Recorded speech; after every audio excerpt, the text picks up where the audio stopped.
Good day mga boss. So yan, nandito tayo sa sa beta shop natin. Yan, sarado pa. Madilim pa yung mga rack natin pero bubuksan na natin yung ilaw para makita natin ulit Yan. So inilawan muna natin para makita natin yung mga ganda nila. Mukhang all goods naman lahat. Mukhang wala namang namatay ngayon. Ayan, so magvo-vlog muna tayo dito sa beta shop natin.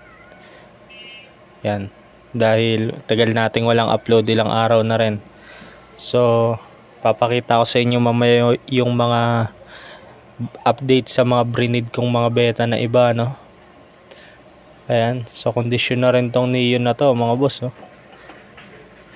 So yan, so papakita ko sa inyo yung mga brinid natin nung mga nakaraang araw. So sa tingin ko all goods na yun, pwede na tayo uli mag-breed So yun lang, tara mag-umpisa na tayo mga boss. So nga pala mga boss, buksan muna natin yung electric fan natin para mahangin-hangin, hindi mainit. Medyo mainit kasi ngayon Yan, so saksak muna natin to, tapos saksak natin yung ilaw natin na isa. Ito yun yan saksak natin yan para makita natin yung liwanag dito sa sa mga male betas natin. So naglagay nga pala ako nito mga boss karton yan, kasi pag wala yan medyo maliwanag talaga, nasisilaw yung natin, nasisilaw yung camera natin, o kahit ako mismo nasisilaw pag walang takip yan So tinakpan muna natin para all goods lang. Tapos ito nga pala yung yung BBS na pinahatch ko. So ito nung isang araw ko pa to pinahatch. Yan, pero ngayon kukunin na natin siya dahil iba na kulay niya Medyo napisa na lahat Yan, so papakain natin yan sa mga fry. So kukunin natin yan isa-isa mga boss. Tapos sasalain natin para yung mismong BBS lang yung mabibigay natin sa mga alaga nating beta. Yan, para kasi pagkasama yung tubig masyadong maalat. Kaya yan lang yung mga hipon mismo. Silipin muna natin to mga boss. Ito yung fry nga pala na brinid natin. Mga na to 5 days ago o 6 days ago. Ayan, so marami pa ring mga beta fry, parang wala pang nalulusaw sa kanila. So yan mga boss fry to ng Hellboy natin na pair. So pansin ko dito, malaki yung female natin dito breeder size talaga. Kaya siguro ganito o karami yung nilabas niyang mga anak kumpara dun sa brinid natin na Dumbo na parang going regular size. Dito yan, regular size yung female dito na Dumbo, kukunti lang yung anak. Yan, parang kulang mga nasa 100 lang yata tong Dumbo Air na mga fry. Yan, yung dito sa Hellboy sa kabila sobrang dami talaga, pero ayos lang So yun mga boss, kunin muna natin yung BBS dito sa 1.5. Ayan, so gagamitan natin itong turkey buster sasaypunin natin, tas sasalain natin sa fishnet, sa BBS net So tara, let's go.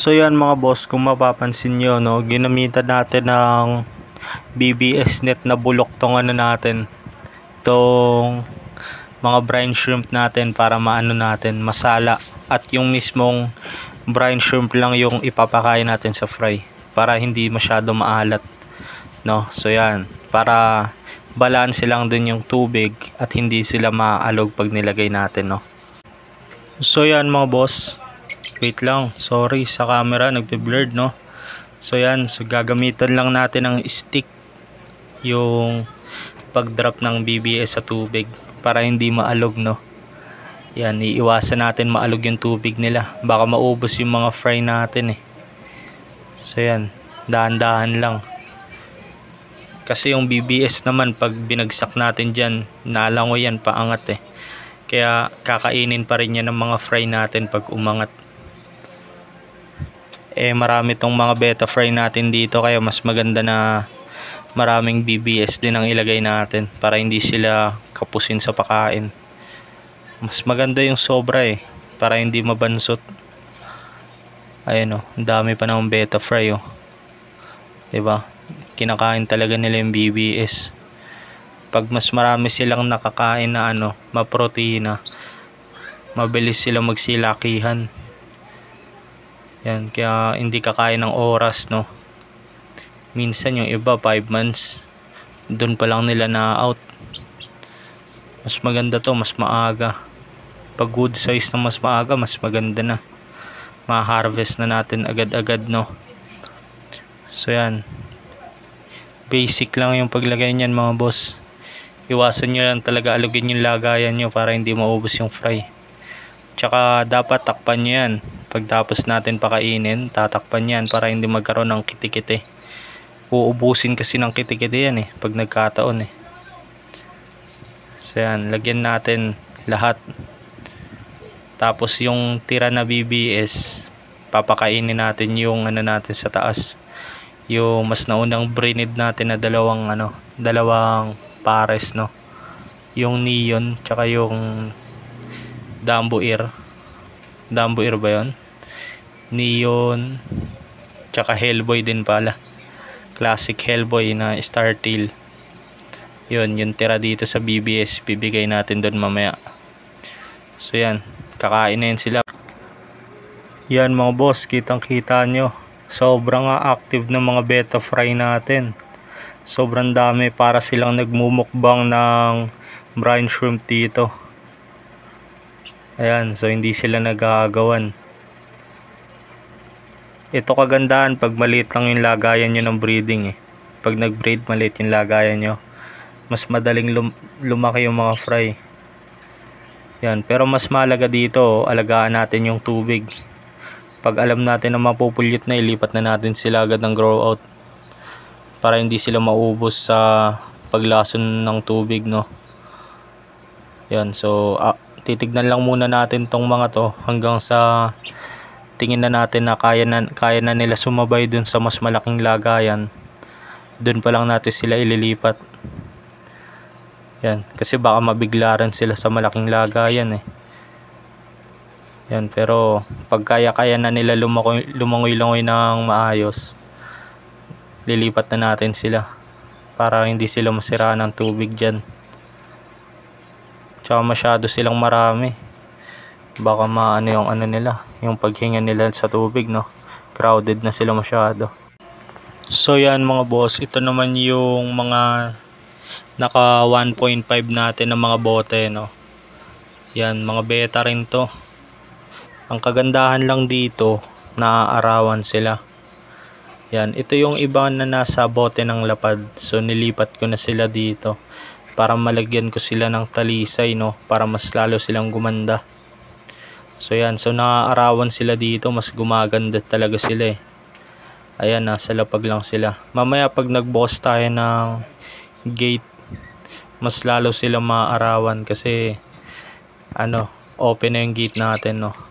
Di na nasasalag ng araw. Yan. So buksan muna natin yung gate mga boss para mas maarawan sila, no. Para makapagpakain na rin tayo dun sa mga grow out natin ng BBS, no. So tara, let's go.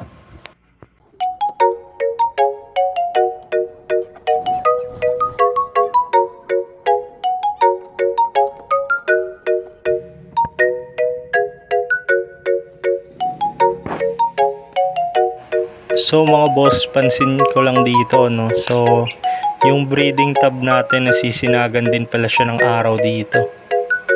Yan, so mas okay pala talaga, no, dahil naaarawan yung mga fry natin. So sobrang natural. So goods na goods yan din para sa mga beta. Kaya magpakain na tayo ng mga fry. So yan mga boss, ito nga pala yung setup ng grow out ko. Ayan, so tagal ko nang hindi na naka-video dito dahil wala tayong mga masyado ng beta dito. Pero ngayon, yan, nag-uumpisa na naman tayo ng magparami, no? So ito nga pala yung breed ko ng mga Neon tsaka Classic Hellboy na Startail. So papakainin din natin sila ng BBS. Ikakalat lang natin, no? So hindi nyo sila masyado kita ngayon dahil maliliit pa talaga sila. Yan, pero after ilang weeks lang makikita nyo na yan. So ganito yung sinasabi ko sa inyo na mas malaking lagayan na paglilipatan natin ng mga beta natin doon na breed sa baba. So yan, so mas malaki, mas maganda kung kakayanin na nila dito. Madali natin silang malilipat. Papakiramdaman muna natin sila. Yan, dahil mas malawak to mga boss, mas malaking lalangoyan nila. Ayan, pero mas maganda pag nandito na sila, mas mabilis sila magsilakihan, no? So yan, ngayon lang ulit tayo nakapag-breed ng maayos. Kita nyo mga bakante na yung lagayan natin. Dito may mga beta ako dito, yung iba nagkakamatayan na. Yan, hindi ko na asikaso. Yan, so pero babalik na tayo ulit sa pagbe-breed. Ayan, so mag-umpisa na tayo ulit. Tuloy-tuloy na naman tayo nito. Papaganahin na natin tong natin, laboratorio. So yun lang mga boss, hanggang dito na lang. Yung on Earth, you.